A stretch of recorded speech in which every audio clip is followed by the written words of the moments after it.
who wants to go first, man? You guys tell me a little bit about yourself. I'll go first. All right.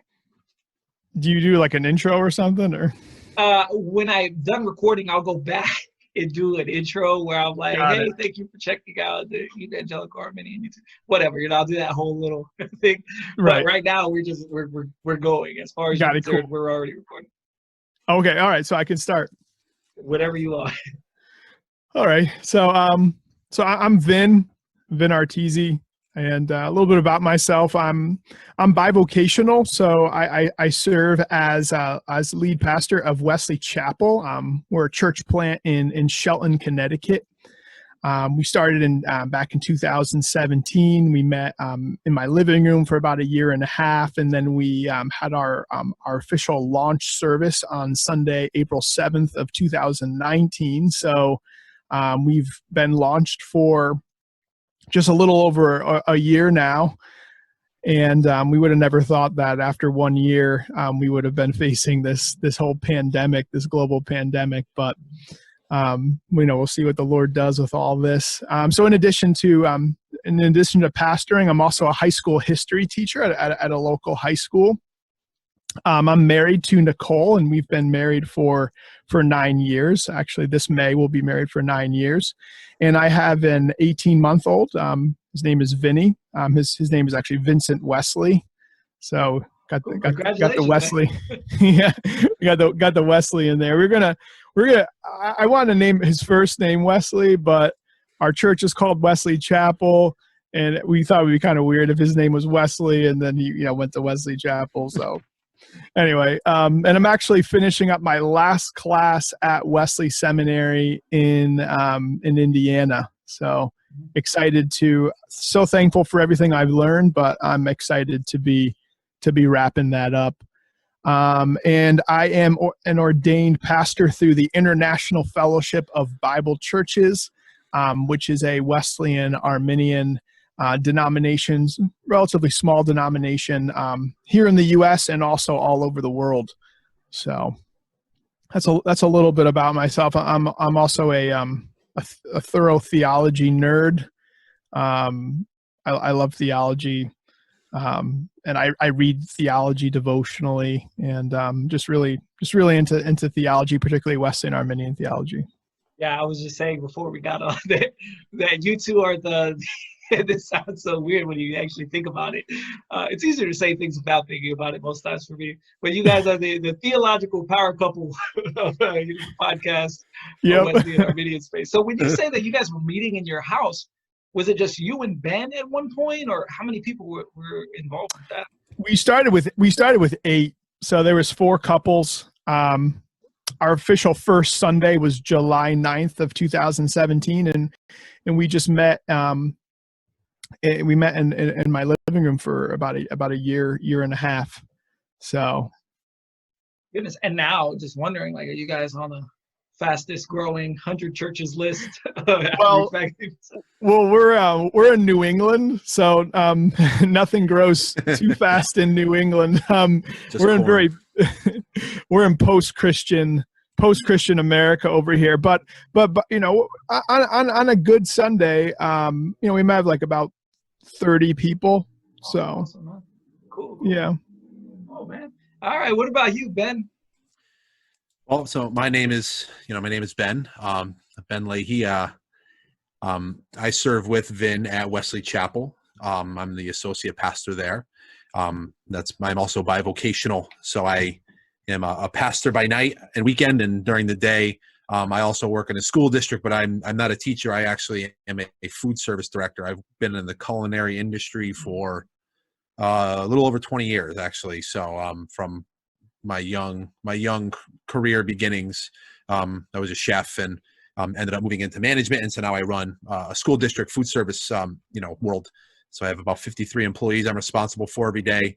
8 schools, and about 6,000 meals. So I look at my day job as very pastoral also, because I mostly am dealing with people's problems and issues that come up, and fights between staff members, things like that. So my day job prepares me well for my responsibilities in the church. I have, like I said, I've worked in the district for about almost 5 years. I'm married also to my wife, April. We're going to be married 10 years this year in June. So that'll be our first decade together. And, we're also parents to a beautiful little toddler named Micah Thomas, who is not Jacob Arminius. No, not yet. Maybe the next one. Who knows? But no, this is Micah Thomas is my son. And he's just a few weeks actually younger than Vin's son. He's just shy. He's coming up on 18 months himself. So, yeah, that's a little bit about me. I enjoy reading too. Enjoy reading theology. I love to read devotional books. Quite a bit. Read a lot about counseling. That's something that I really have a heart for as far as a pastor and in ministry. So I do read a lot of books about that. And just enjoy doing all things related to the church and such. So, gotcha. So, how did you meet Vin, and what was your first impression of him? So I met Vin through a mutual friend. Vin was actually, I believe he was in his undergrad years. I'm about 3.5 years older than Vin. So he was in his undergrad. I was already working. I'm actually finishing my bachelor's now in pastoral ministry and leadership through Oklahoma Wesleyan University. At the time, I was just working professionally already. I was in my field. I was, working actually in a corporate cafeteria at that time, kind of starting out. And we had a mutual friend who Vin's father knew. He was a art teacher. Vin went to a Christian high school, and his gentleman was the art teacher there. I'd grown up with him, and Vin's dad was a contract plumber who did a lot of work there. And so the two of them became good friends.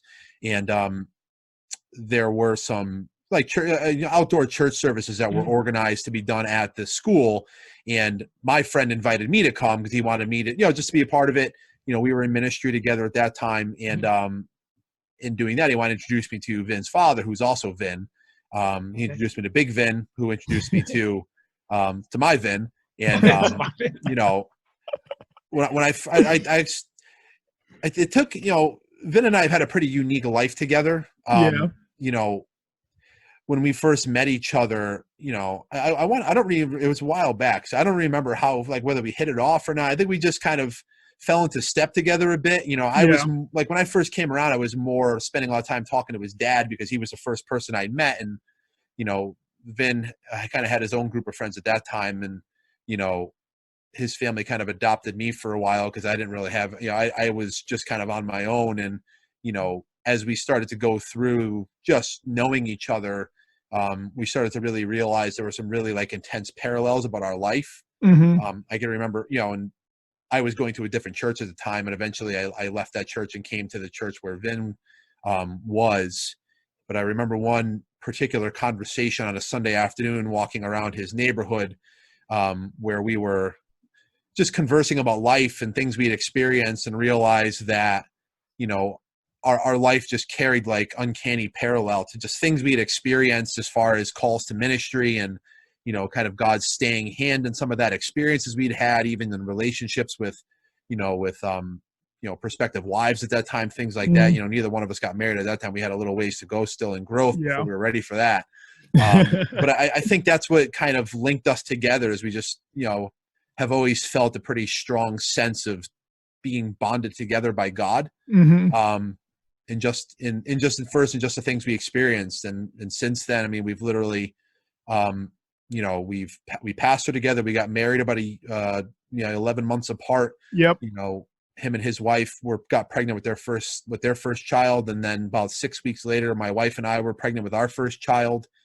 And it's just been like that for the last probably 15 years that we've known each other. So that's kind of the short and skinny of it. But it was we look at it as something that was ordained by God. Amen. Yeah. Awesome, man. And I don't know, Vin, if you want to give me your first impression of Ben.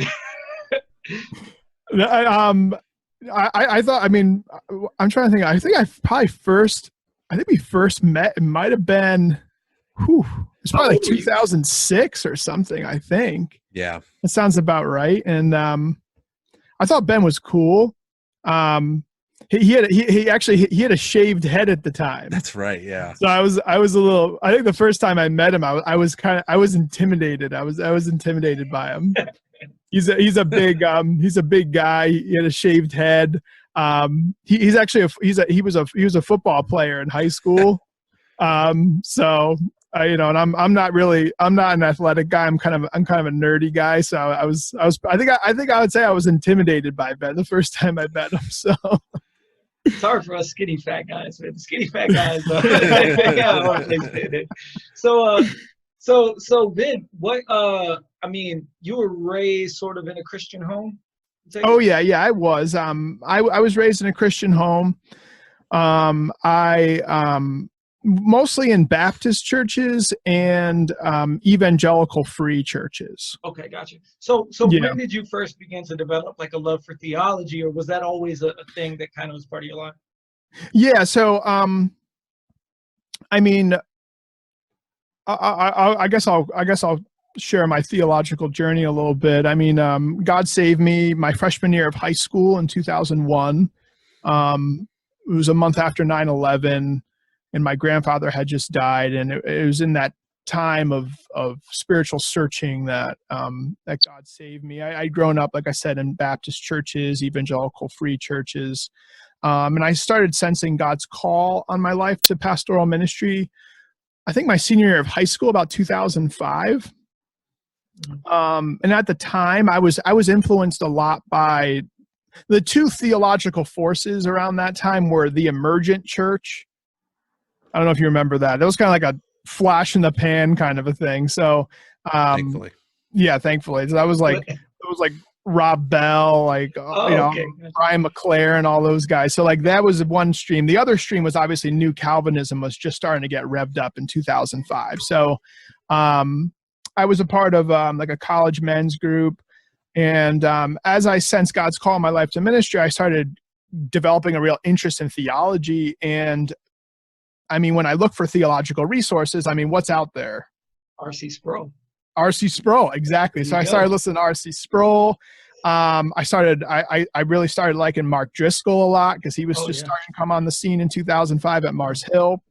And then I really appreciated the preaching ministry of Alistair Begg, which he is a phenomenal preacher.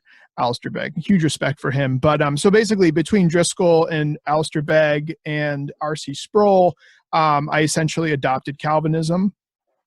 Now my father was saved in an Assembly of God church, and he was an Arminian. And he gave me a copy of Arminian Theology, Myths and Realities by Olson. And I read that book. And I think that was the first time that I realized that Arminianism was a legitimate theological option, because my understanding, I think this is true of a lot of people's experiences, is when you start getting interested in theology, you really think that if you're like you're into theology, the only place you're gonna go is to Calvinism, because Arminians in general aren't the best at marketing themselves, right? And let's just be honest here, right? So anyway, but I read Arminian Theology, Myths and Realities, and I started becoming open to Arminianism. I started moving away from Calvinism. But then I came under the influence of teachings from the American Holiness Movement, which is really semi-Pelagian, to be honest with you. It's not really I really wouldn't call it Arminian. It's but anyway, I was influenced by that. I didn't really agree with the theology. I saw a lot of deficiencies in it. A lot of things I disagreed with.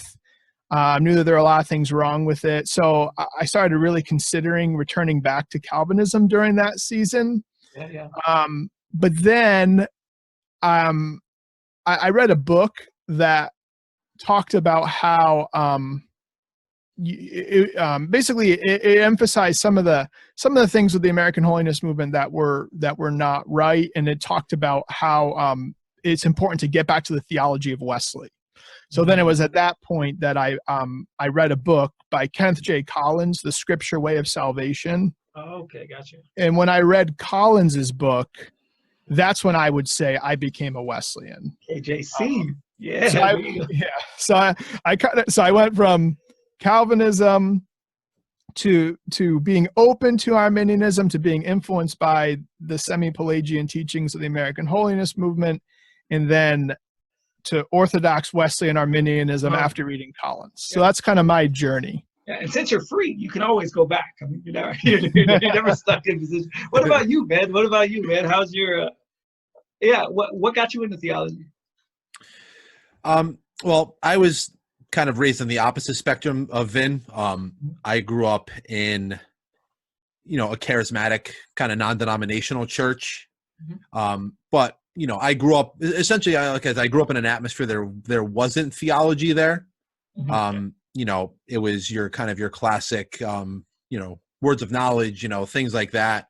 A lot of prophetic and, just a lot of moving in uncertainty and, lacking grounding underneath it. And so I didn't, I guess technically at the base of my theology, I was Arminian, but I didn't know what Arminian was. I didn't know I didn't know anything about Calvinism, any of those things for the majority of my youth and adult life. And, I kind of fished around for a while in life, but then, when I was in my early, about 22, I look at that as my definite conversion. When God saved me, going through just different seasons of life that were kind of challenging a lot of decisions I'd made. But, that kind of, I guess, began my journey. And, I kind of went right back to what I used to know. And I went back to the same, church that I had been a part of and things like that. But, I just started to, I started to question my own lack of foundation just through going into, just experiencing life as you grow, right? And you're having conversations with people who know theology, like they know what they're talking about at times. And, you're experiencing things and you're trying to find an answer or a reason, why is this happening or why does that happen or whatever it is. And I just started to realize there was a lot of big holes in what I believed. And, I had grown up in the church under a context that I knew what I needed to know, and had always been told that even as a young, in my early 20s, people looked at me like I was an authority and a leader. And so, that only worked to kind of solidify my own false understanding of myself. But, God had a way of showing me that there were big holes in my understanding as I just grew, and as I just went through life. And so, that led me to begin to look for something that had grounding, had foundation to it, had, orthodoxy. And, I was already, steps away from, Arminianism. I mean, I was a part of the same group with Vin at that time and was influenced by, the holiness movement as well. So that became kind of a detour, but that only, ended up kind of solidifying that need to find something that was not just, emotional and lacked foundation. I needed to be able to stand upon a solid theological foundation for my own well-being, and my own ability to, understand what it is I believe. And so, that kind of led me to transition out of, the holiness teaching, as we would call it, into, Orthodox Wesleyan theology. And Vin was a big part of that because, we talk, as he was working things out and as I was working things out, most of that is happening in flux and we're in conversation. And so, it's kind of like as he was growing and exploring things, he would share things with me. We both were really influenced by Dr. Vic Reasoner and his theological, he did a series of lectures through the Fundamental Wesleyan Society, who Vin and I are both part of, along with, I'm ordained in the IFBC also, and they're all kind of linked together, those groups. But so I was kind of following along a little bit at that time, because like I said, Vin was sharing a lot of the things he was learning with me because he was getting excited about it. And, it led to me being excited about it too. And so, that just kind of brought us both into, an orthodox, a more orthodox reflection of theology and to where we are now. Yeah. And so when you guys talk about the holiness movement, I mean, when I think of the holiness movement, I think of like the Church of Nazarene and denominations like that. Yeah. What are you guys referring to when you talk about that? Primarily when you talk about the American holiness movement, it was really a lot of different groups that split off from American Methodism in the mid 1800s. And really what they did was they followed a unique understanding of called Christian perfection or perfect love. But a female theologian by the name of Phoebe Palmer. Okay, gotcha. Right in the mid 19th century, around the time of the American Civil War, she began to teach a different formulation of Wesley's teaching on Christian perfection or entire sanctification that was in a lot of ways very different from Wesley. Mm-hmm. And essentially she started a movement that then mixed with the theology of Charles Finney, who was also very big at that same time.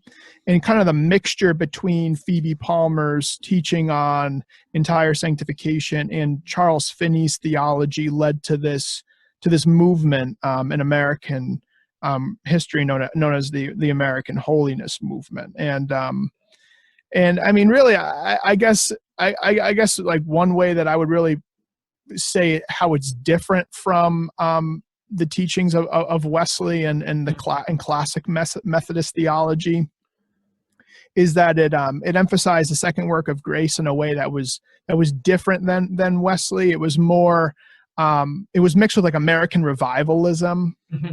And they kind of had like this formula, like if you do this, and if you do this, and then if you do this, then you will immediately receive this second blessing or this second experience of entire sanctification. And once again, a lot of the emphasis was put on the individual. Right.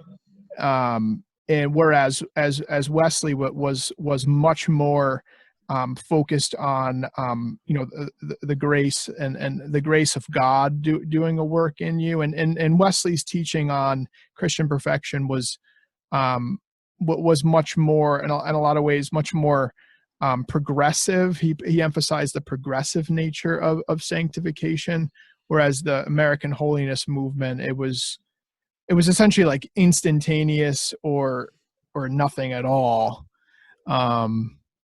But yeah, I mean, we can probably do like a whole interview just about that issue. Yeah. So I don't know, Ben, what I miss.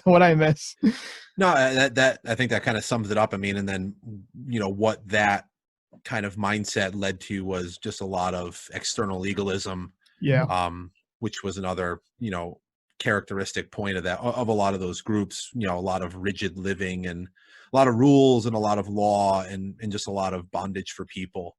But all because they were, they were doing all of these things and, dressing a certain way and measuring the hem of their pant leg and things like that. So, that they could essentially prove themselves to God that they were worthy of, this instantaneous, an instantaneous second blessing. And it became very, very external, very rigid, and it just kind of in a lot of ways, like a joyless expression of the gospel. Mm-hmm. You guys are in your 20s at this time when you're kind of under the influence of this? Yep. Yeah. Gosh, man, that's horrible. It's good thing you guys got out. And you guys mentioned Vic. Is it Reasoner or Resner? Reasoner. Vic Reasoner. Not Reasoner. Yeah. His, as Ben mentioned, his systematic theology teaching was really instrumental in shaping our understanding of Wesleyan Arminianism. Now I should say that the Holiness Movement, in the writings of the Holiness Movement, I mean, they did claim to be Wesleyans, but in a lot of ways, as Ben and I began to study the theology of classical Wesleyanism, we found that more and more there was this real significant gap between the teachings of the American Holiness Movement that really followed after Phoebe Palmer and Charles Finney, and the actual theological tradition of like Wesley, Richard Watson, Joseph Benson, William Burt Pope, like the classic Methodists. Yeah. Awesome. Okay, that makes sense then. So I'm going to have to read more of Vic Resner because I've heard the lectures that I believe you guys post on the Fundamental Wesleyan Society. Yep. But I haven't read anything. I've just listened to his lectures. We gotta try to have him on one day, man, and tell us, because I'm looking at his books now. And goodness gracious, the guy, everything that he writes has Wesleyan in it. So, he's actually, I think I can say this. He's actually just finished his first draft of a 3-volume systematic theology. Okay, is it going to be a Wesleyan systematic theology? Oh yeah, it is. Yeah. Okay, cool. Well, whenever that happens, then we gotta talk about having him on. So, all right. So you guys are coming out of this tradition. You kind of rediscover Wesley, and then you decide at some point that you want to start the Remonstrance Podcast. So what led up to that conversation where you guys are like, hey, maybe we should tell people what we know about Wesley? Well, yeah, it was. I'm trying to think. I think it was about 2015. I was on iTunes U, and I found a series of lectures that Point Loma Nazarene University put out called Rethinking Arminius. So they had this conference called the Rethinking Arminius Conference, I think back in 2012. And there were lectures on there by Keith Stanglin, W. Stephen Gunter, and Richard Muller even did one. And through those series of lectures, I heard about, because Keith Stanglin was on there and he was talking about his book that he was going to be writing, Jacob Arminius, Theologian of Grace. So about 2015, Ben and I both bought copies of that book. We read through it, and it was like the first time that I think we really just became like really fascinated with Arminian theology. Because I mean, before that, I think the only book we had actually read about Arminian theology probably was Olson's book, right, Ben? I think. But then when Stanglin came out with that book, I don't know, we just became really fascinated with it. And began to read other books about Arminian theology too. And I think also around that time we started listening to some theology podcasts that were out there, but obviously all of them were reformed. But they still are. You guys still are, yeah. So only the exception. So basically, it kind of came down to, hey, if we got all these reform brothers are out there making these really great podcasts, and nobody's making any Arminian podcasts. Nobody's making any Wesleyan Arminian podcasts. So we started talking, and we both felt led to start Remonstrance. And our first episode, actually 2016, May of 2016 was our first episode. So we're coming up to our 4-year anniversary. That's right. Of doing the show. So that's kind of how it started, was just our interest in a heightened interest of our Arminian theology starting around 2015, and then reading a bunch of books on it and just getting excited to talk about it. And I don't know what I missed, Ben. Well, yeah. What did you guys? Yeah, Ben. How did you guys decide on the format of this show? The format's it's changed as time has gone on. Initially our goal was just to give people as much information as we could. So we would sit down with this humongous stack of, if you listen to the first couple episodes, we were sitting, we actually started recording here at my apartment where I still live.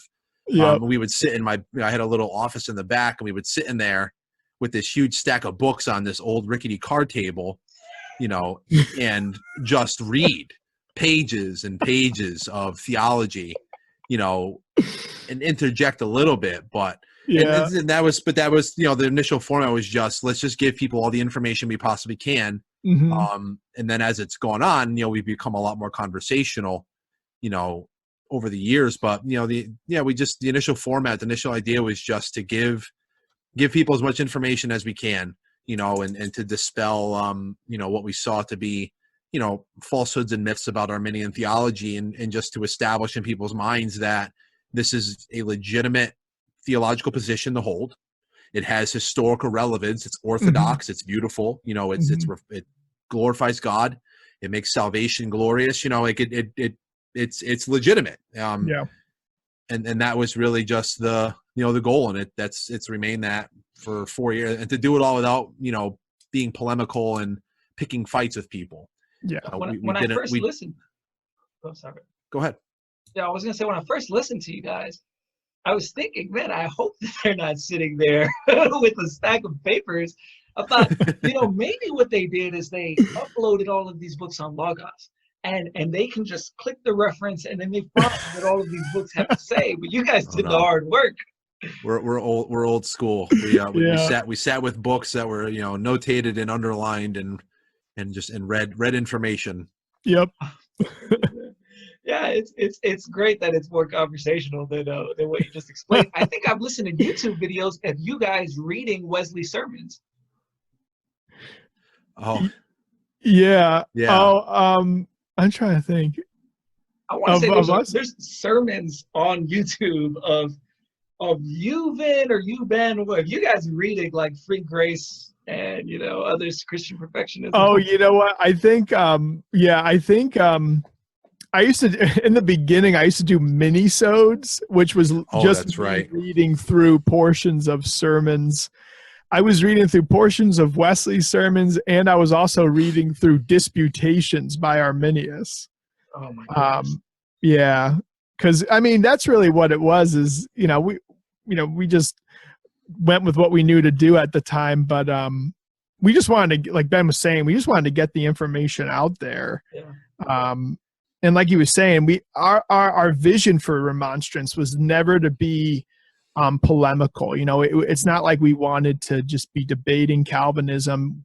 We thought that the best thing to do would just be to clarify misconceptions, and that's really what we try to do. Yeah. And we kind of thought it would be good at, if Calvinists listen to us, Arminians listen to us, just so that they could see that, just have some of these misconceptions clarified, and even get to the point where there could be more of an understanding between our Calvinist brothers and us, so that we can, obviously we're not going to likely worship in the same church, or we're not going to see eye to eye on everything, but at least we understand that we could do gospel work together. Right.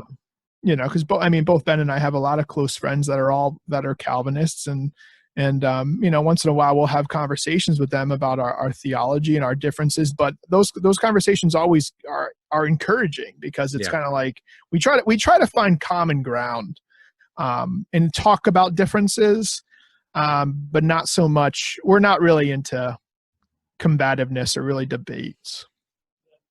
Yeah, and I want to say that that's one of the things that gives the Remonstrance podcast longevity to me, is that it's not polemical.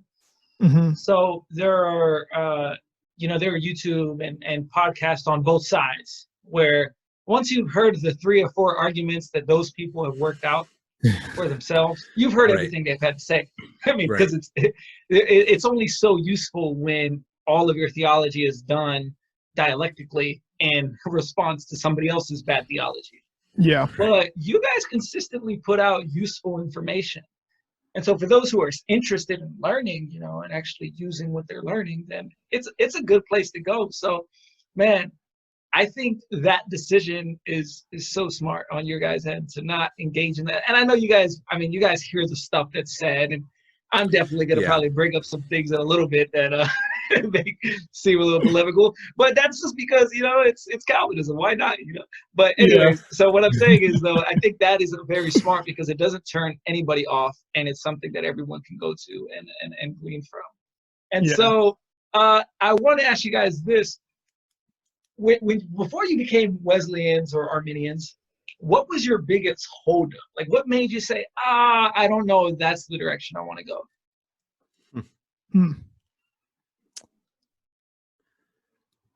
You want to go first, Ben?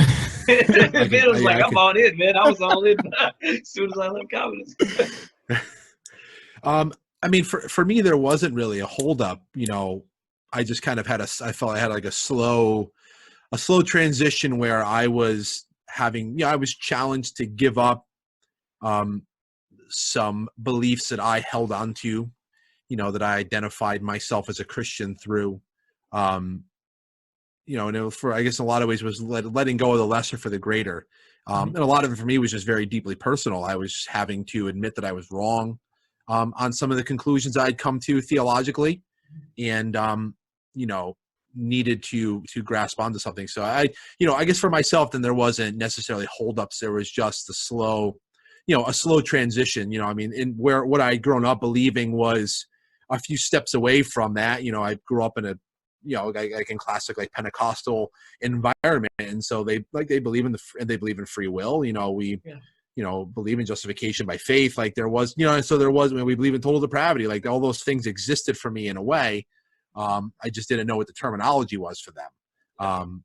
So a lot of it was just kind of letting go of some of the, just fallacies. And, I find a lot of, in my experience in those kinds of circles, a lot of what I believed was like fairy tales and hearsay, like it was like something that somebody told you was in the Bible somewhere and you just believed it, but it wasn't really there in that way, so I needed to lean into a more, theologically correct and orthodox understanding of the faith. Yeah, so you just had to do the reading on your own. Yeah, pretty much. I needed to get in, and I needed to read and educate myself, and I needed to do the hard work of letting go and adding in, it just took, but it takes time. It's not, those things are never a quick thing. I mean, I could look at about a 2-year period of life, if not longer, where that was just the consistent pattern of existence for me.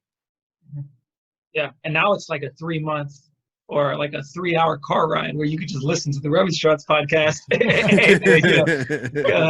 fix all your misconceptions. What about you, Ben? I mean, did you have any like real holdups, personal, intellectual? Yeah. So I'm a very, very strong believer in the sovereignty of God and the providence of God and the power of God.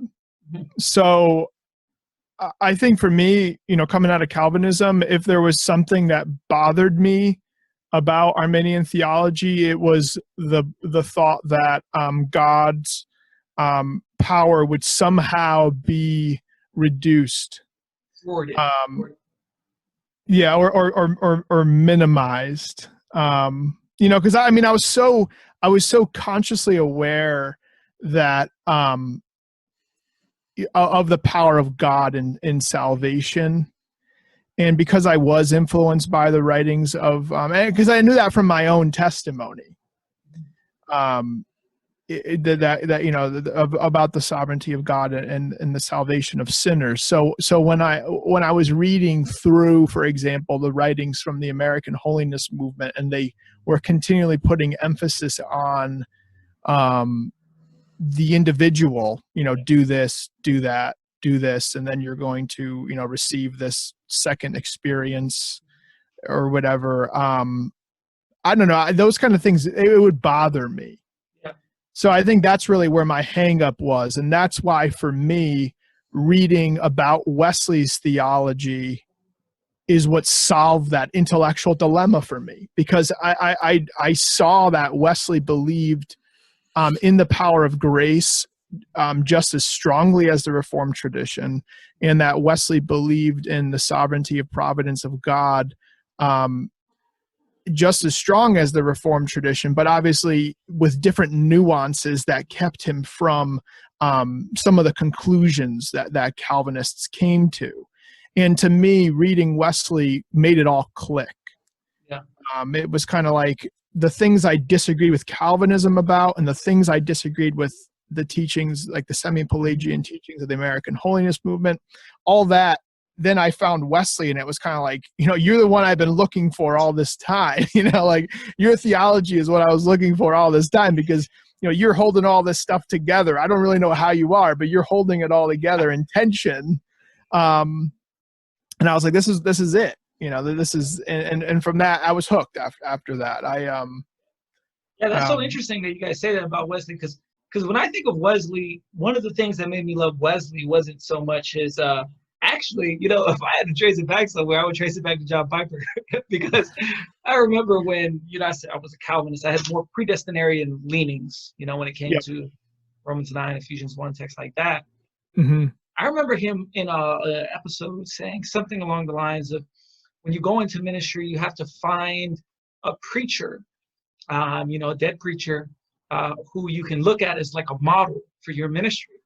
And I was like, well, I don't want to do Spurgeon because everyone does Spurgeon, and I'm not going to do Edwards because there's nothing there that I want to model in my preaching. Hey, he's great theological treatise. It's not where I'm going, But I was like, oh, I'll do Wesley. And really, I mean, I kind of began to develop like a first love for Wesley was in his sermons. And not to say that Wesley just isn't a systematic theologian, like he can't do that, but it was and you said this about Calvinism. I think here's what Calvinists do well. Calvinist preachers value the role of argumentation and reasoning when it comes to their sermons. So if you listen to a John Piper sermon, he's already considering the things that you are going to reject in advance. And he has an ongoing dialogue with you in his sermon concerning that doubt or concerning that, what you might say is, like a false belief or whatever that he wants to correct. And I think that, I don't want to call it antagonism, but I think that argumentativeness in a positive sense is really what's attractional also about Wesley, is that, man, his sermon, not only is he preaching for life transformation, but he's also getting at the heart and the root, of unfaithfulnesses, which is, doubt or, lack of belief. So, yeah, I think that's interesting. So at some point along the way, you guys became friendly Molinists, I think, if I listened correctly. Yeah. That was through Stanglin's book, Theology of Grace. Yeah. It's all the Arminius in us. Yeah.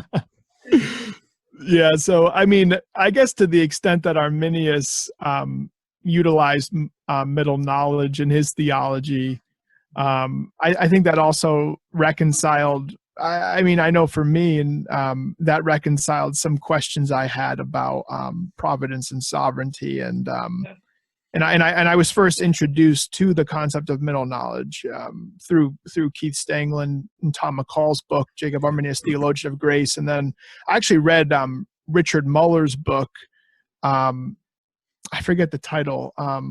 Divine God, Creation, Providence, and the Theology of Jacob Arminius, and that book, he really goes into Arminius's use of middle knowledge. So I don't know if anyone had anything on that.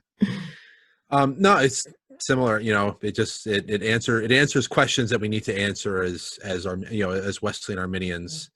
When it comes to that, when it comes to challenges about what we stand on providence and things like that. So it's just one of those pieces just made sense, in the way, I read it strictly in Stanglin McCall's book, but, their explanation was very clear and it just fit. Yeah. Yeah, man, I think that there's a book just waiting to be written. And I think somebody may have already done it. I want to say there might be a Dutch theologian that has already written on this, but on Arminian Molinism. And basically, because I don't know if you guys saw the Society of Evangelical post where, there was a question about what people's understanding of God's foreknowledge is. We all believe that God knows everything, right? So he doesn't believe anything false. He knows everything that is true. But everyone in that post, I think the second leading answer was Molinism. And then the first answer, which I still need this explained to me, I'm sure there's a smarter Arminian out there that can do it, was simple foreknowledge with substantive counterfactual knowledge. But I don't even know what that is if God has it in his free knowledge. It's just free knowledge. We all agree with that. If anything, I would say the Calvinists could agree with that. So, but there's something, they actually wrote a book on Calvinism and middle knowledge, or Calvinism and Molinism. And that's a good book. I'm just waiting for the Calvinism Arminian book to be, the Arminian Molinist book to be wrote. Yeah. If you read Muller's book, God, Creation, and Providence and the Thought of Jacob Arminius, that was the most exhaustive treatment of Arminius's use of middle knowledge I've come across. Yeah, it's a tough book. It's a tough read, though.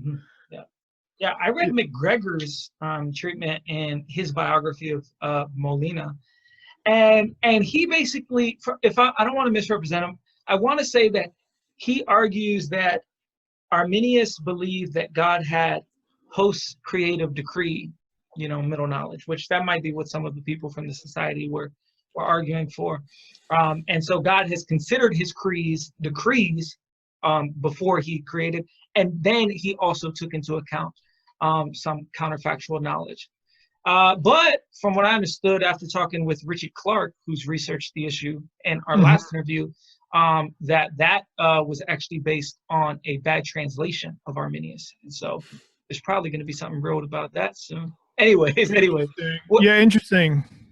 Yeah, because I know that I was going to say about there's obviously differences between Molina and Arminius. Yeah. I mean, Molina I think he was a Jesuit, right? Yeah, he was a Jesuit. So I mean, there's definitely like sociological differences between them, but I mean, I don't see. I think I almost feel like Arminius took elements of Molina's thought, but didn't fully embrace it. Yeah. But yeah, we're gonna figure it all out, man. We're gonna figure it all out. So, how do you guys perceive the current, I guess, divisions between Arminians at this point? So, I've heard you guys talk a little bit about open theism. So, from what I understand, you guys see like open theism is not an exhaustive foreknowledge position, therefore it cannot be counted as Arminianism. Is that correct? Yep. Yeah. Do you have anything more you want to open? Like, how do you feel about that kind of subcamp, you might say, some Armenians, taken to? Ben, you want to go first? Our one episode we did on open theism was the only time at least we know of that we got a negative. Somebody responded negatively to us. Somebody was pretty angry with us over that, but we don't. No, we didn't reach that high, not yet. No, we don't look at open theism as a classical expression of Arminian, of Wesleyan Arminian theology. It's kind of its own thing. In the middle of it, it's looked at as it is, but we don't consider it to be a classical expression of our theological tradition. For all the reasons it always comes up, that it's, makes, creates God as, unknowing and things like that, because that feeds back into, like we'll get the myths eventually with this, but, the thoughts that, God is limited in his knowledge, or, all the questions that come up about Wesleyan Arminian theology, about foreknowledge and about, all providence and things like that, and that we have a limited view on those things. The thought behind and the thought expressed through open theism strengthens that. We see God as, having knowledge. We see God as God. He is sovereign, right? He is very much, we very much believe in sovereignty as Wesleyan Arminians. It's a fallacy of in the theological world that we don't. And so we choose to see that, those are classical expressions of Western Arminian theology. Yeah. Mm-hmm. Yeah, I mean, I think you kind of see too that historically there's been kind of because if you go back to Arminius's time at the University of Leiden, around the same time that he was there, I think his name was it Vorstius? There was some theologians there that were already moving towards like an open theist position. And typically they were also embracing different forms of like theological liberalism at the time as well. Denying of the Trinity and things of that nature. So I mean, I kind of always, you kind of see that that trend, you know what I'm saying, where I think that there's kind of a trend between open theism and tendencies towards like certain aspects of theological liberalism. Like I don't think it takes very long to then start denying other things that we believe very strongly in, such as penal substitutionary atonement, or things of that nature. Do you know what I'm saying? Does that kind of make sense? Yeah, if you're asking for, yeah, I think it makes sense. Yeah. Yeah, I think, and this came out in our conversation with Richie Clark, if you're defining Arminianism by the actual teaching of Arminius on issues related to God's foreknowledge, his providence and predestination, then, that's not everything Arminius thought, but those are usually the core understandings that we relate with his teaching. Then, yeah, you just can't have Arminianism. But if you're defining it just according to some soteriological set of beliefs, then I think that there would be open theists who might be able to read, for example, what's the 1621?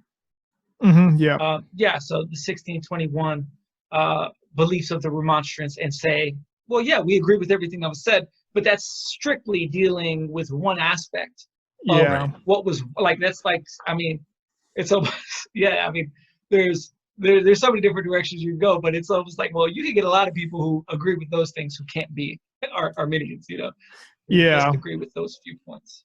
Have you read Reconsidering Arminius Beyond the Reformed and Wesleyan Divide? I read 2 chapters. I want to say I read Muller's chapter, and I want to say that I read McCall. McCall may have had a chapter on Arminius's modal logic. He did. So if you guys ever want to do a whole episode about modal logic, I'm in. I'll talk to you about that. But that's a tough chapter in that book. But what I'm thinking of is I think it's Mark Hicks's chapter. Okay. And he specifically addresses this question. Oh, okay. I haven't looked at that. No. And he says why Jacob Arminius was not a open theist. So moving from open theism, it seems that there's a tendency among people who would just call themselves classical or Reformed Arminians to distinguish themselves from Wesleyan Arminians. Now, from your guys' point of view, it doesn't seem like you guys are really as interested in drawing a clear line. So what do you guys see as the differences, or at least as the perceived differences between classical Arminians and Wesleyan Arminians? Well, a lot of times we did actually a series of episodes on this, Arminian unity. I think that was actually after an article came out on the Gospel Coalition about why I'm a Reformed Arminian or something like that. I think it was called. Yeah. I forgot who. It was Matt Pinson. It was Pinson. Yeah, Pinson wrote that. We did. That's where it all begun, man. That's where it all begun. So we responded to that article with a series of episodes on Arminian unity because. I mean, I'm personally not a fan of when. I mean, I'm personally not a fan of when Arminians start dividing themselves into camps like that. And in that episode, we actually read a portion of one of Arminius's disputations where he specifically comes out and says that he was essentially open to the idea of Christian perfection. Yeah, and I think that's where a lot of Reformed Arminians tend to draw the line, as they say that Wesley's teaching on Christian perfection is alien to the theology of Reformed Arminians. But Arminius actually, specifically, I don't know the exact disputation off the top of my head, but I know for a fact, and if you go back and listen to those episodes of Remonstrance, you'll hear us reading it, where he actually comes right out and says that he doesn't deny the possibility of Christian perfection or perfect love. And so I mean, I don't know, that really seems to be the one area where, and then they also, I think the other area is apostasy, is the other area where Reformed Arminians tend to draw the line with Wesleyan Arminians, saying that Wesleyan Arminians have a like in and out of faith view, that, you can be saved today and unsaved tomorrow. But I mean, with all our reading of Wesley, we don't ever get that impression that he ever taught that. I think it's an exaggeration.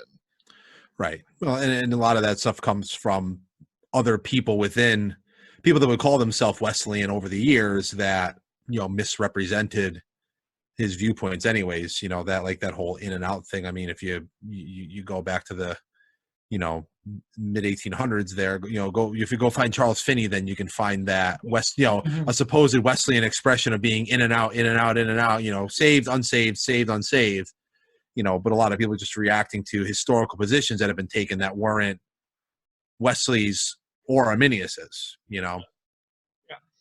And then there's another issue when it comes to penal substitution. I don't know if you guys heard about that. So I guess the idea is that Wesley either didn't affirm penal substitution or he only affirmed it for unbelievers, but once somebody was a believer, it no longer applied. Yeah. So yeah, that's another issue that, Wesley, Wesley definitely held to the satisfaction theory of the atonement. There's no doubt about that. And then if you look at the classic Wesleyans that came after Wesley, I think the accusation usually comes down to saying that Wesleyan Arminians believe in the governmental theory of the atonement. Yep. And if you look at the history of Wesleyan theology, Wesley did not believe in the governmental theory of the atonement. He believed in the satisfaction theory of the atonement, and I would argue that he actually held to the penal substitutionary atonement.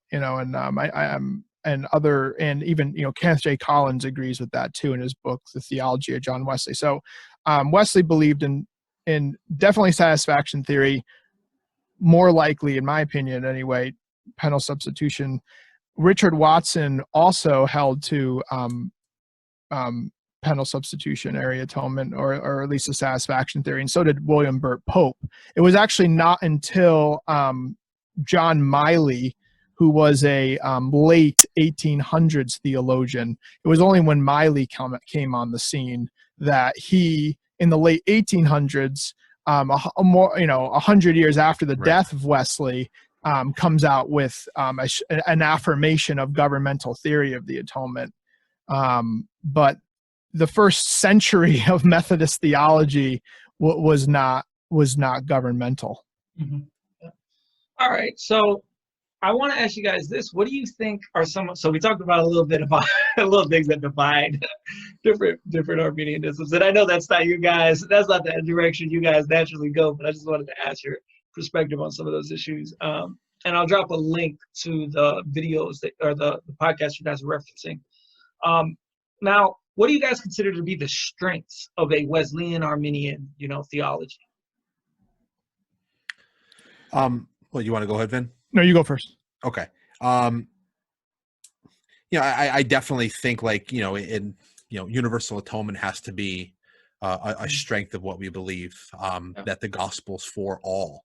And that obviously draws, quick distinction between us and our Reformed brothers, but, it's distinctive of what we believe as Wesleyans, right? That Christ died for all. Like, and when it says all, it means all.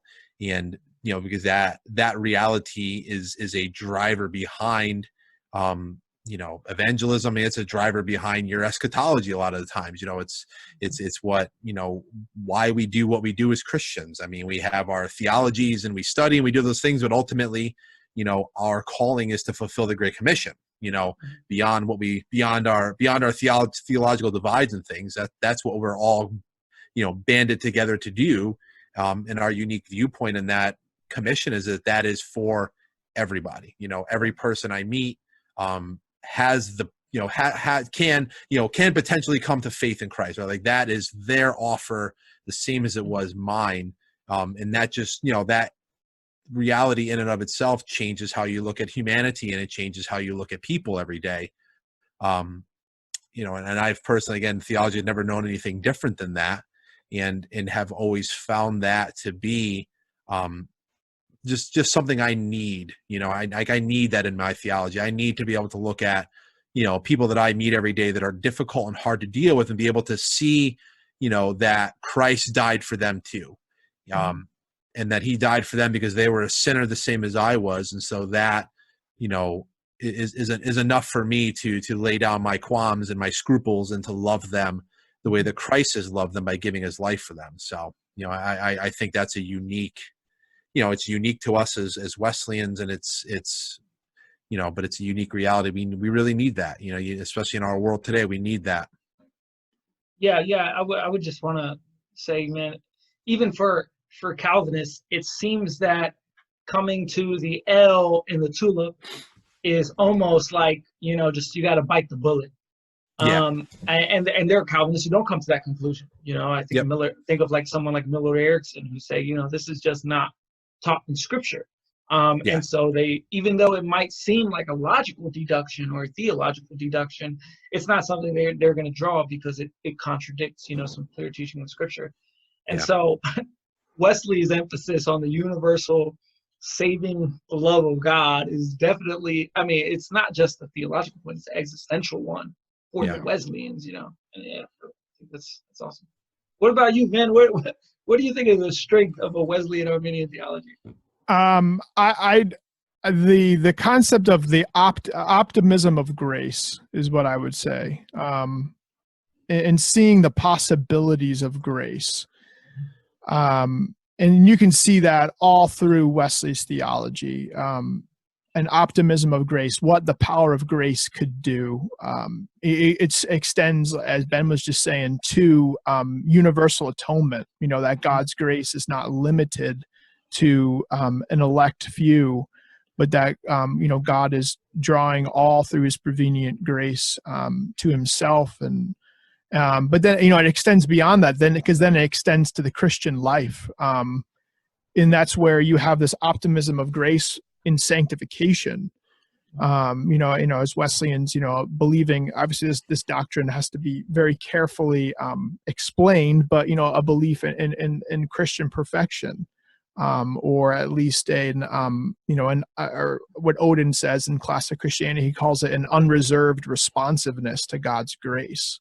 And that I like how he puts it, but, so you just to see that, we are not, we're not doomed to live a Romans 7 life, right? Mm-hmm. The truth is, the grace of God is why should we put limits on the grace of God? That we can, by the grace of God, not in our own strength, but by the grace of God, we could walk in victory over willful sin.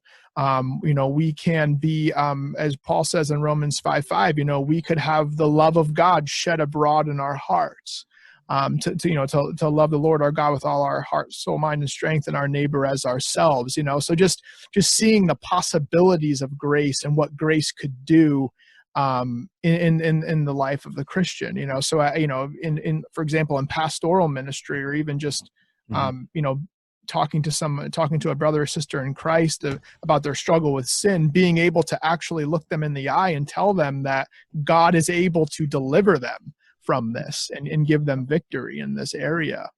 And then that extends to even our eschatological position, because both Ben and I, and this is a whole nother conversation, but we're both post-millennialists like Wesley was. So what's one of Wesley's most famous quotes?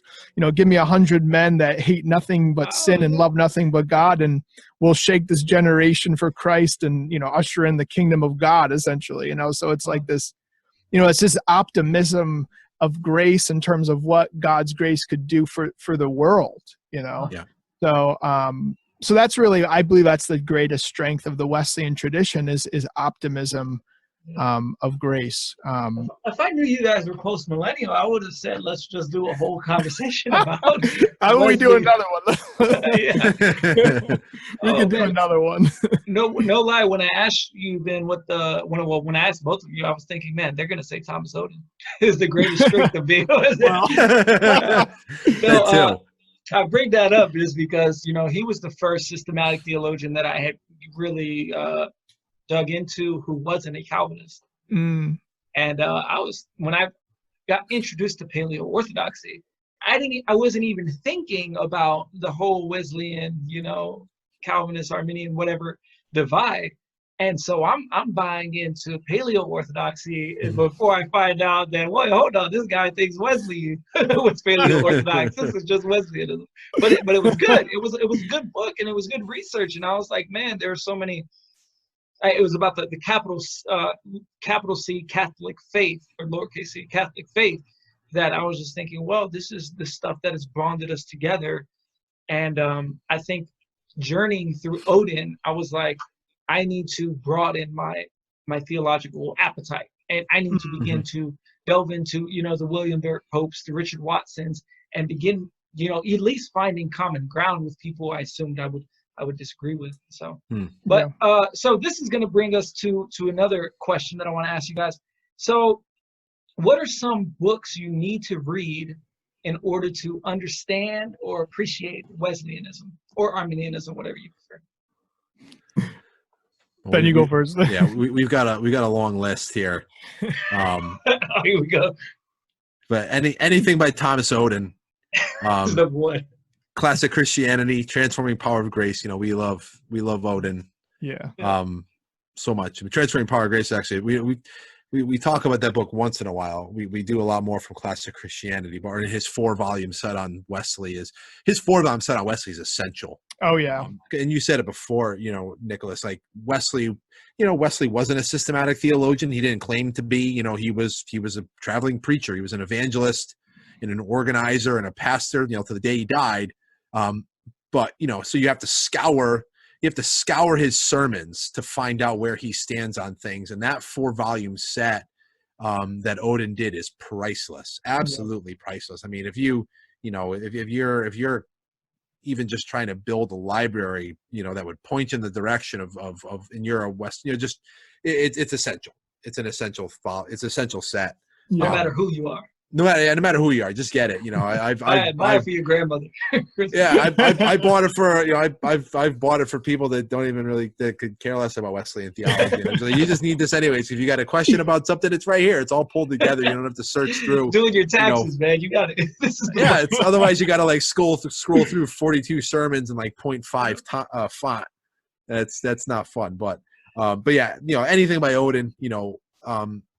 Jacob Arminius, Theologian of Grace by Stanglin and McCall, we talked about before, is a fantastic work, especially and Arminius is a little bit harder to reach sometimes than Wesley, Oh, my goodness, that dude is horrible to read, man. Yeah.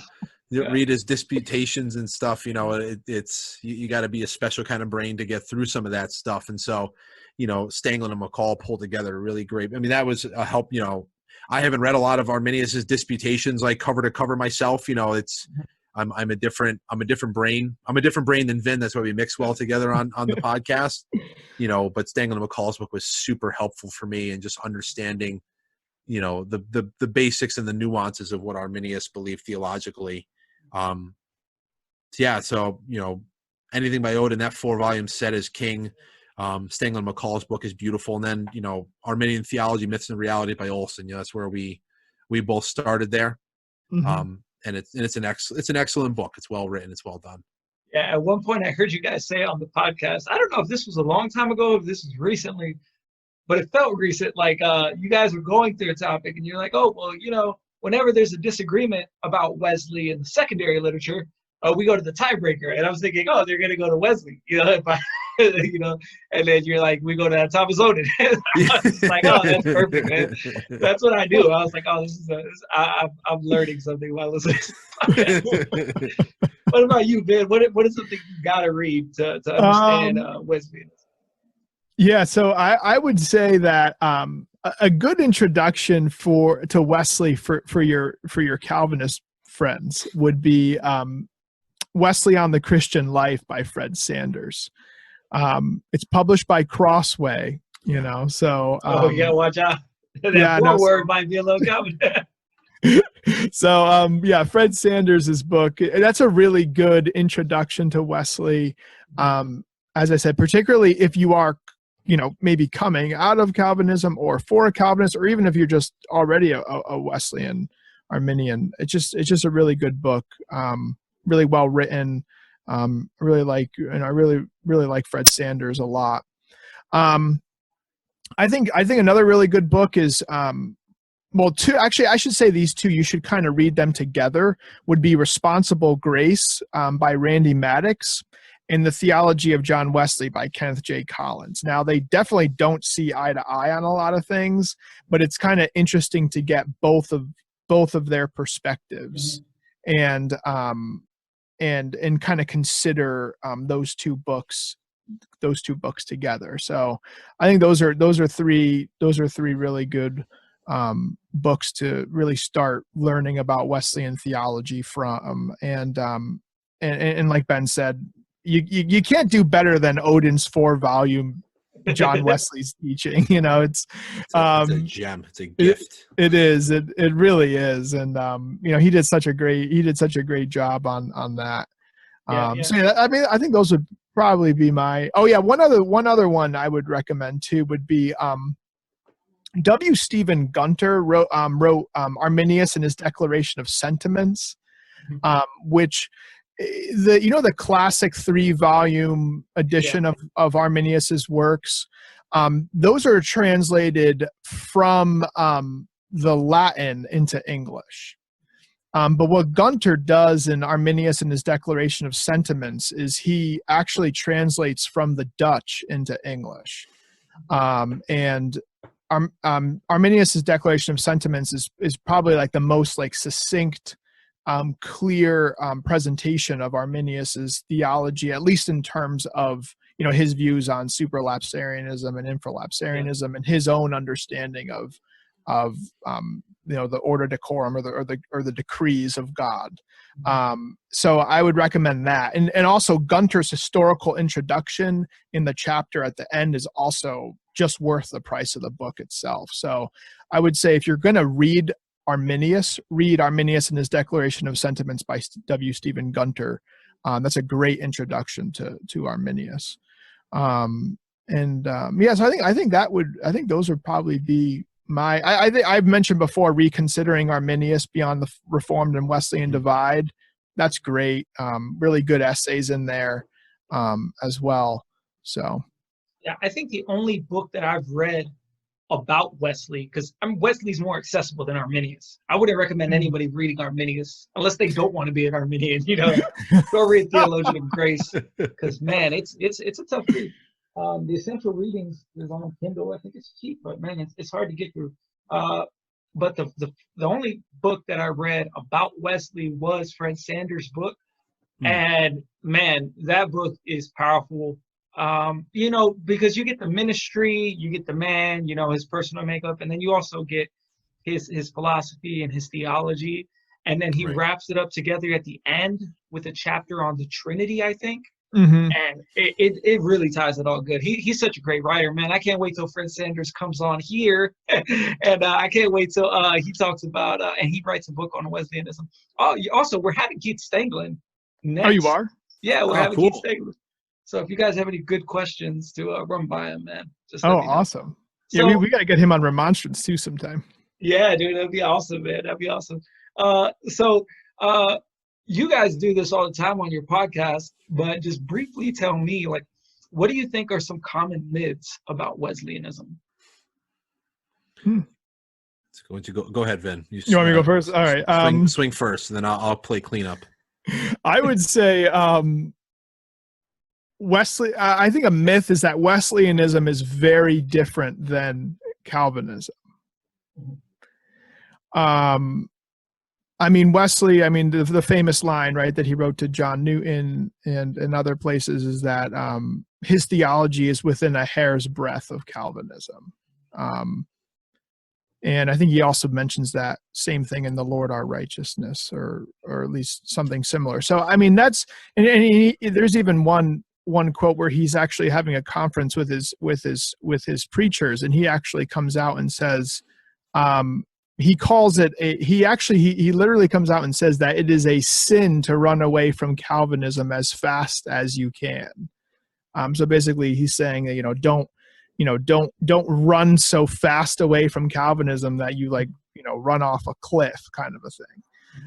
Because I think in a lot of ways, Wesley focused on staying within that hair's breadth of Calvinism, and obviously there were theological understandings within Calvinism that he combated and he wrote against, like his sermon Free Grace and a dialogue between a predestinarian and his friend. So, you can read through the works of Wesley and you can find places where he obviously openly and publicly disagreed with some teachings of Calvinism. But I think for the most part, the best way to really understand Wesley is that he did stay within a hair's breadth of Calvinism. And look at his Christian library.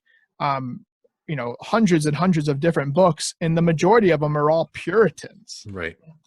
So, he's got Owen in there, he's got John Flavel in there. He's got like all these Puritan authors in there. But obviously there were things in those books he disagreed with. He cut them out. He cut them out. He just cut them out, right? and then Jonathan Edwards' book, he almost cut the whole thing out. But so I think, I think he understood that, that his theology was different from Calvinism, but very close. And I think that's also important too, because I think as further generations of Wesleyans have ran away from Calvinism as fast as ever they could, that's when they've gone into governmental theory of the atonement and strange semi-Pelagian understandings of salvation and that kind of a thing. But I think the more Wesleyan you become and the more you understand his theology, the more you understand what it means to be within a hair's breadth of Calvinism. Is that, I don't know if that makes sense.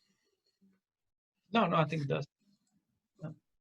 So, I guess the myth would be that Wesleyanism is very different from Calvinism, where it is different, but I wouldn't say it's very different. It's within a hair's breadth of Calvinism. They're more so like cousins. Yeah. On the theological spectrum. Nobody's becoming a Catholic after reading Wesley. No. I think Wesleyans and Calvinists have more in common than Wesleyans and Lutherans do, to be honest with you, or Calvinists and Lutherans do. Yeah. I think honestly, if you take a step back and look at all the major Protestant traditions, I feel like I think Calvinists and Wesleyan Arminians are probably the closest related. Yeah. But it's a family that likes to fight a lot. Yeah. Obviously. Yeah. If you look at Wesley's life, he commonly considered a few things that very pretentiously. Okay. Right. Good. What about you, Ben? What do you think to be one of the most common myths about Wesleyanism?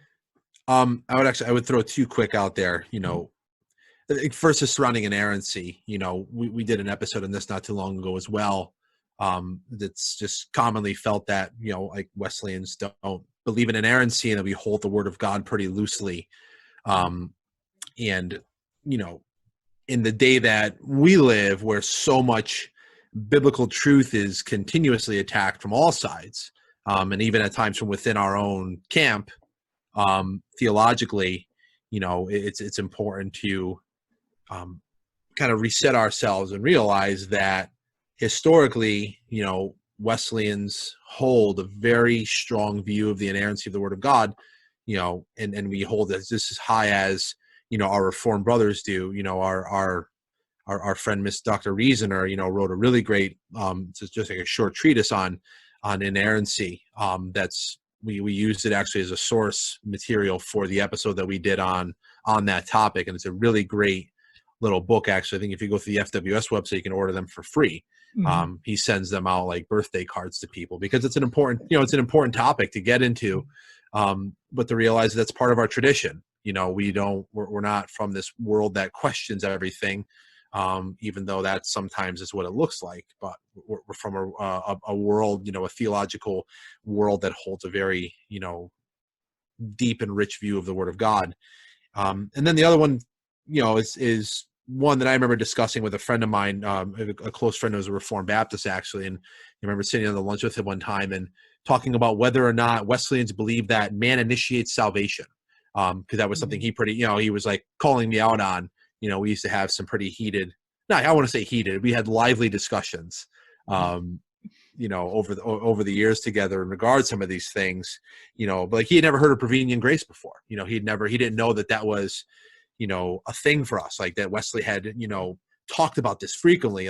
There's, this this, action by this, by God, where he is awakening the soul, and he's working on a person. And so, it's not that I walk into a church and hear a gospel message and choose, that I'm going to be saved today, but rather that the grace of God has been working to awaken me to the gospel message. And more than choosing, I am complying with grace.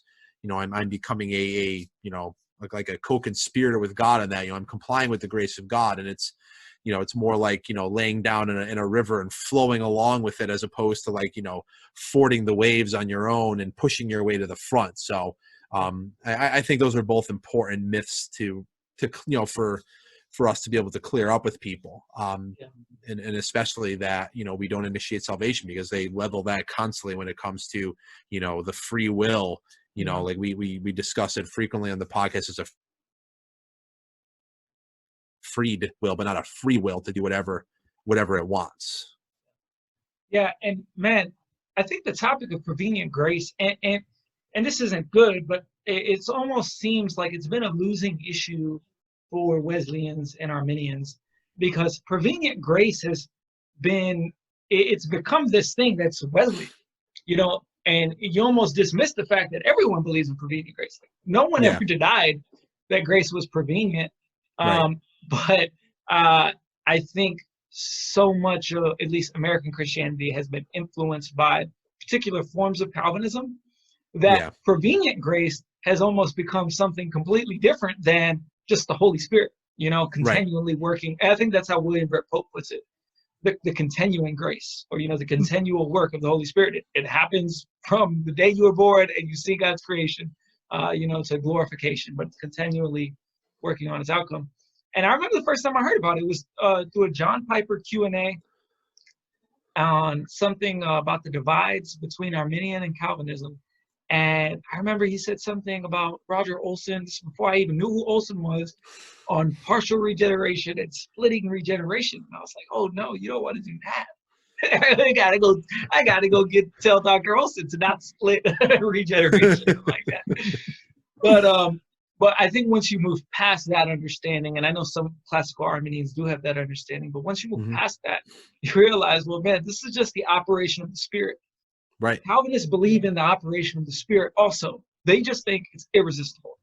Right. I would love to have Brian Shelton on and talk about that. But on that thought, I want to ask you guys, so we're going to be finishing up, but I want to ask you guys, who is someone that you would like to see on the SEA YouTube channel? Somebody that you guys can speak to about coming on and doing an interview. Well, you're already having Stanglin come on. That's really cool. Well, we could definitely talk to Vic, to Dr. Reasoner. We could, yeah. He's a friend at this point. I know he would love that. Yeah. He's always looking for the opportunity to talk and proclaim, and he's a good. He knows his stuff inside and out. Yes. Okay, that sounds good, man. Well, we're done, man. If you guys have any closing thoughts or comments, feel free to share.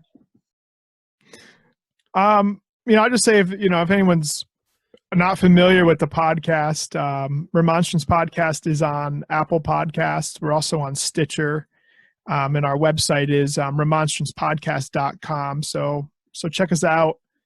Once again, if you listen to some of the earlier episodes, like Ben was saying, it's a lot of text, but hey, it's a crash course of Wesleyan Arminianism. That's it. But the more recent episodes are more conversational. So check us out, and we're gonna, we come out with 2 new episodes every month. We just dropped one. What's today? Thursday. We just dropped one on Tuesday. Ben and I just did an episode on the means of grace under quarantine. So the next one's going to be coming out this Tuesday as well. So we usually, we'll do 2 episodes a month. And so I just wanted to say that. Yeah. And we just opened up an Instagram account. So we're going to, do some different ways to interact with us. On the gram. You guys going to do a YouTube channel, man? Hey, you never know. You never know. Yeah, we have a Facebook too. They just started Facebook too. Yeah, we have some tech savvy, willing hands in our church that are jumping in to help us with our social media is not our strong suit. But Yeah. we have some good friends who we love a lot who are tech savvy and social media savvy, so they're going to man some of that stuff for us. But we appreciate, Nicholas, you inviting us on here. This is the first for us, so Yeah. this was a lot of fun to do. Yeah, and as you say that, I completely forgot about the whole point of this interview. One of the things that I really liked about you guys, I was supposed to say this in the very beginning, is when I listen to you guys, I really appreciate that you come off as very theologically mature. So I say that for different reasons. So the primary reason is that you're not merely interested in being polemical. So you're not just out to win a fight. You guys are actually out there to spread useful, good information. And the second reason is that, you guys are following what way, at least in my opinion, you guys are following the evidence and, the tradition to where it leads. And I can even hear it as I listen to your podcast that you guys are growing in what it means to be Wesleyan and Arminian.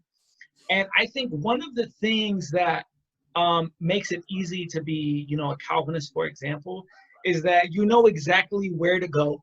And when you get there, you stay there. You move from Piper to Edwards, eventually from Edwards to Calvin. And, you work through your preachers and your systematics, and you know where you're going. But that's very hard for Wesleyan Arminians. It's very hard to find that roadmap, and especially if you're expecting to get it from one source. But you guys, man, you follow it through, and I joked about you guys having a stack of books, but it's really, at some point you got to do that. You got to do that. And you guys help people take that next step, because until you actually read Arminius and you read Wesley, you're probably not going to embrace, what it means to be Wesleyan. And I think you guys really help people take that next step in their theological maturity. So I appreciate that about you guys. Yeah, thank you for sharing that, Nicholas. I think one way that we like to put it is that we think that as Wesleyan Arminians, we should be defined by what we are more than what we're not. Yeah. And I feel like when you get lost in all this polemics all the time, we end up defining ourselves by what we're not. And I think it would do us well to just open our eyes to the rich theological tradition that we're a part of. John Wesley, Richard Watson, W.B. Pope, Joseph Benson, all these names of these great theologians and commentators, and a theology that frankly sparked a transatlantic revival that lasted about a century. It's incredible, and we have such a rich theological heritage. Let's not define ourselves by what we're not. Let's define ourselves by what we are. Yeah. So even though you guys are not open theists. I'm just kidding. I did want to ask you this question. Nick Quint put this on the Facebook page. He says, who would win in a fight, Jacob Arminius or John Wesley? Oh man. Oh, I think I would have to go with Arminius. He was war tested. But I don't know, that'd be a tough one because Wesley had longevity, but Wesley lived a lot longer. And Wesley was into all of those, potions and home remedies, herbal remedies. He might have had something, but I might put my money on Arminius. He was an old school scrappy Dutchman. I agree with Ben. I think in a fight, Arminius would have beat Wesley, but I think in a race, Wesley would have beat Arminius. Yeah. I have no idea what Arminius's physical condition was like, but I would put I imagine Wesley being a super healthy and in shape guy. So definitely, if I was going 12 rounds in a boxing match, I'd give Wesley a TKO. Round 8. He's gonna outlast this guy. From the 1700s, he's not gonna be able to hang him up. But that was from Quinn. Quinn also had some other cool questions. You guys might want to go on there and interact with him a little bit about hard to deal with passages in Christian perfectionism. We actually had Quint on, Nicholas Quint. We actually had him on to talk about Christian perfectionism. He wrote a book on that. Based on his MA thesis. Cool. about Paul's doctrine of perfectionism. So it's a really good book too, man. Yeah. It's really good. Yeah. I think if I say one thing to speak to Christian perfection, I think the best quick short summary of it is in Thomas Oden's the second volume of his 4-volume set, John Wesley's Teaching, the orange one, Christ and Salvation. His chapter on sanctification is great. So, okay, so